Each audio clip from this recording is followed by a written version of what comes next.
in that restroom that she forced me to drink the alcohol and tobacco.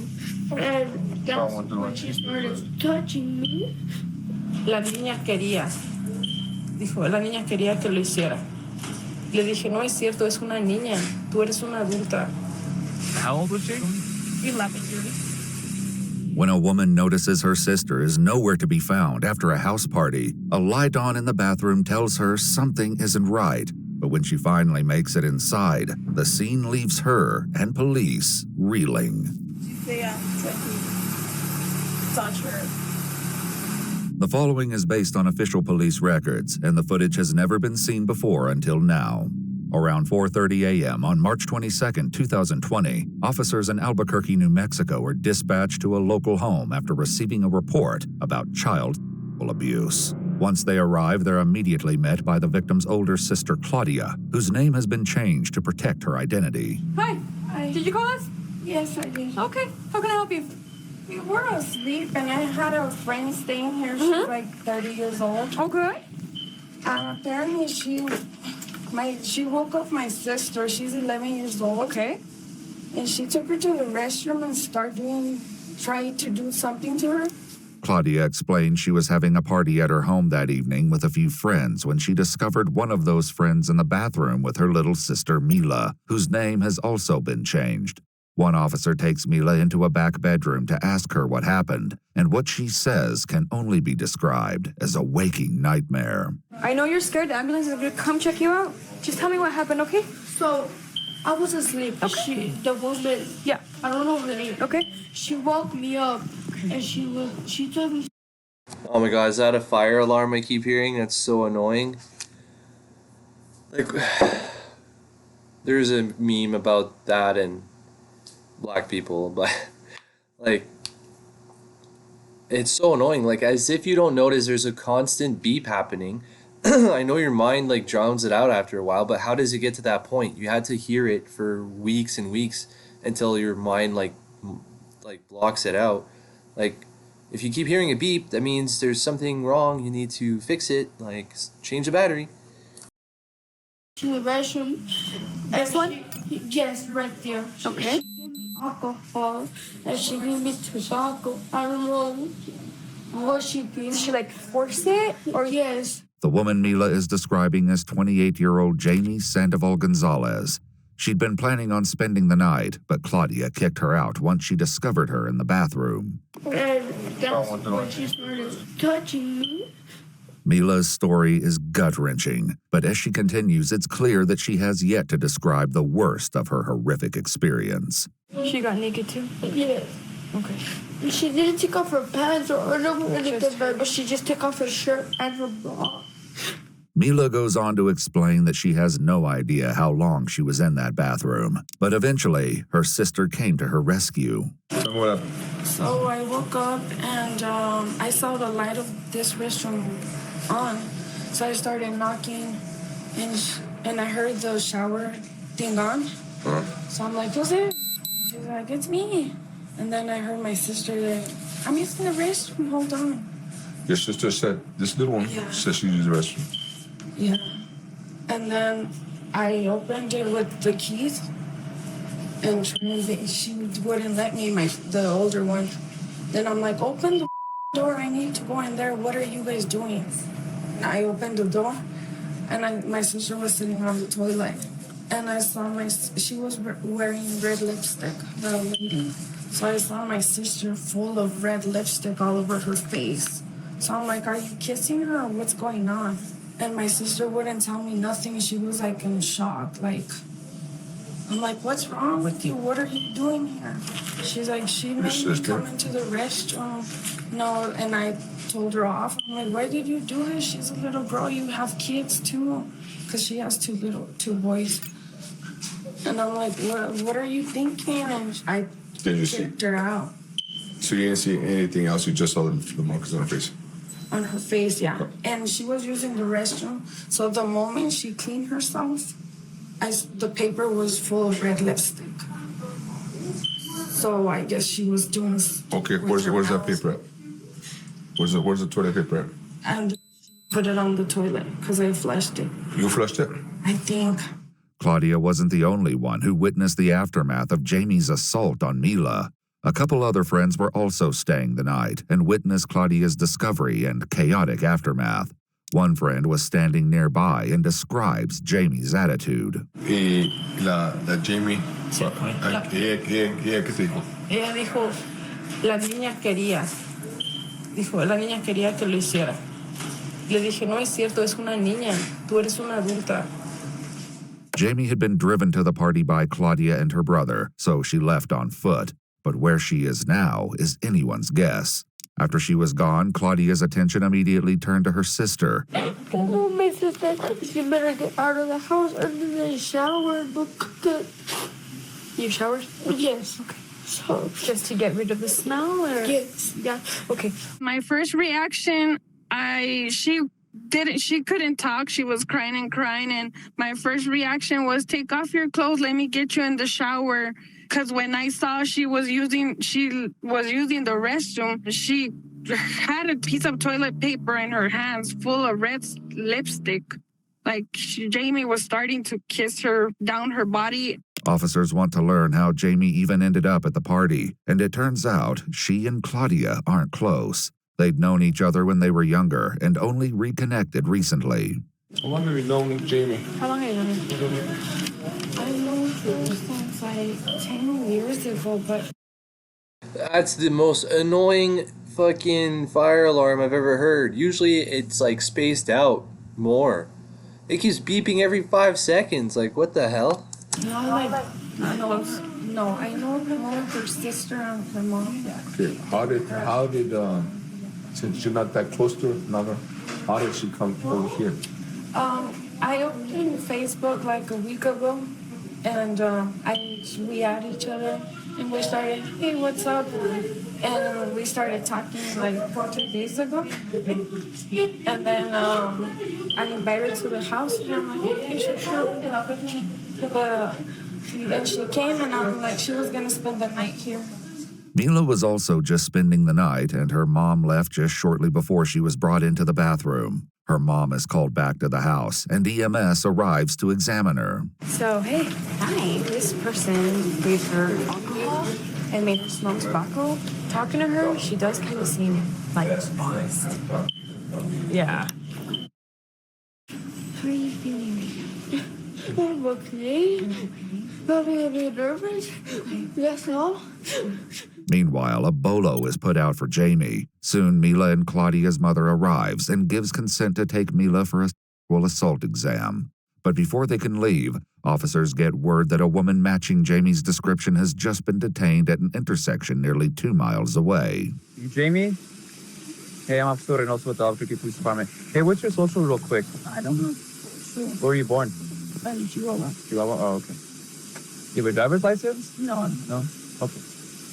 So why did you just tell him a different name than what you told us? Well, that one's my first name, and I'm always just Arely. Arely. What's your full name? Jamie Arely. Samuel. So I'm going to let you know right now, when somebody in a uniform like this asks you what your name is, we want your true first name and your true last name. Okay. Yeah, we don't deal with middle names. We want first and last name. Okay? The one that's going to be on the ID. That one, both from the well, Then I want both of them. okay. Now, how'd you get over here? So I'm in the party with my friends, Uh-huh. and I'm there. But we have a little problem there. What's the little problem?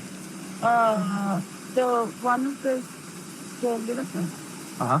she say I'm trying to touch her. Yeah, why would the little child say that? Because, well, all the night she's talking to me, Uh-huh. and I know she's so drunk.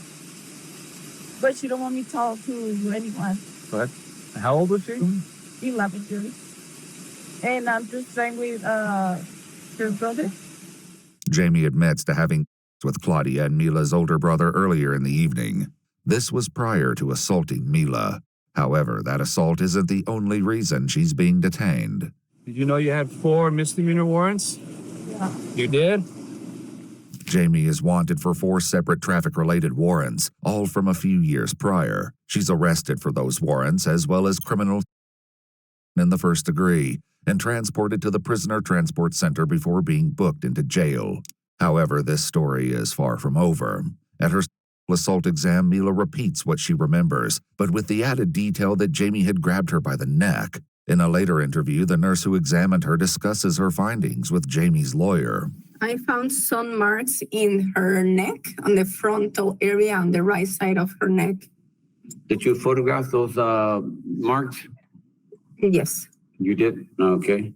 The nurse also took numerous swabs and a blood sample, which show Mila's blood alcohol content was 0.06%. Jamie ultimately faces 4 charges for her assault on Mila, 2 for criminal in the first degree, as well as false imprisonment and contributing to the delinquency of a minor. However, the prosecution later drops all but the criminal charges. Jamie pleads not guilty, and the case is set to go to trial. However, by the time pre-trial interviews are being conducted, Mila is 15, and she remembers things differently now. I was under alcohol Okay. How much alcohol did you drink? a lot for my age. Were you drinking beer or was it something else? It was tequila. Okay. Yeah, because I finished the rest of a bottle that they had left there in the fridge.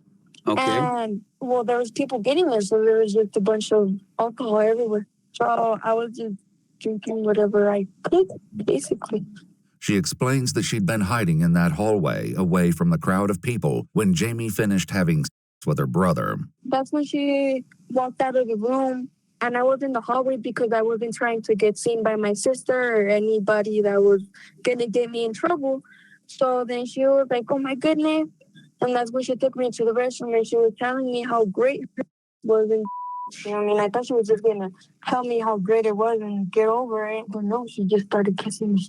On the stand, however, Jamie denies everything. Her story is markedly different from Mila's, which she tells in court with the help of an interpreter. So how long had you been in the bathroom before locked in? So I think maybe about a minute after I'd gone in, because I hadn't locked the door since I wasn't using the bathroom. I was just trying to fix myself up. While she was fixing herself up, she claimed she took a piece of toilet paper to blot her red lipstick, which ended up being the piece of toilet paper Claudia saw and assumed Mila had used to wipe herself. That's when Mila came into the bathroom. So did knock to come in, or how did you get into the bathroom? She just opened the door a little bit and she said, I heard what you did with my brother. And then she came in. What did you tell her? It was just embarrassing. So we both laughed and I said, how embarrassing that you heard that. What happened after that? Well, she stayed in the bathroom. She was leaning on the door and I kept fixing my hair. And she told me that she liked women and that she liked me. How did you respond to that? I told her that she was crazy because I had just been with her brother and that she was just a girl. What happened afterwards? When she lunged at me to kiss me, I tried to move her away from me to calm her down, and she said that she wanted me to give her an. And since she was so drunk, she fell to the floor, and that's when, and it was a loud thud, and that's when and the others came in, or when tried to come in. Jamie insists that neither of their clothing was ever off, and she never touched Mila. The discrepancies are vast, and Jamie's defense attorney focuses on them in his closing argument. What happened in this case is the story changed. When you say something different, it's not that you are forgetting, it's that you are now fabricating. Now you're lying. I do believe that is a victim, but I don't think she's a victim of anything that my client did. I think she's a victim of the way she's being raised and the things that she's allowed to be a part of. She, we know, cannot give consent. We know that. But that's not the issue here. There was no act. She's just not telling the truth. The prosecution, on the other hand, asserts that memory degrades and changes over time. And in this battle of she said, the one thing that can't be disputed is the evidence. The results of the swabs taken during Mila's exam tell the truth. Jamie's DNA was found on Mila's area, despite her having showered that night. And while no testing was done to determine whether that DNA got there from touch or saliva, The prosecution is clear. Her DNA shouldn't be there at all. Very disturbed the defense got up here and said that is a victim of how she was raised. No, she's a victim of what she did to her. She was a victim of being put in that bathroom, being assaulted by the defendant. But let's go put the blame on the rest of the family. Okay, so we're going to say nothing happened because of little tiny inconsistencies that have no bearing in this case? No. What the issue is what she did to her. Is not a victim of her family situation. That is disgusting to even bring that up. She is a victim of assault by the hands of this defendant. She can sit there and smile all she wants. She knows she did this. That's a good lawyer right there. She knows what she's, and you can tell she cares about her job and she's doing a good job. She has no way to explain how that DNA got there. The jury is sent to deliberate but return deadlocked the next day. The judge declares a mistrial with the caveat that the prosecution has the right to try Jamie again, which they do. How the hell did the jury not come to a conclusion? Like, if your DNA is in a child's vaginal area, you go to jail, like, right away. Like, what the hell? 2025, Jamie is found guilty on both counts of criminal of a child under 13. She's sentenced to 18 years on both counts to be served concurrently. Under 13, like what? If she was 13 or older, it wouldn't have been the same sentence. It's to me, it's just as bad. The sentence is mitigated to 15 years due to her age and lack of criminal record. 15 years, wow. Yeah, that's pretty fair. I mean, I don't know. That's a long time. Some people kill people and they only get like 19 years or whatever. Or 15 years. Alright, well. Crazy stuff. More crazy people out there. Anyways, please like, subscribe, and leave a comment. I would appreciate it. And I'll see you in the next one. Peace out.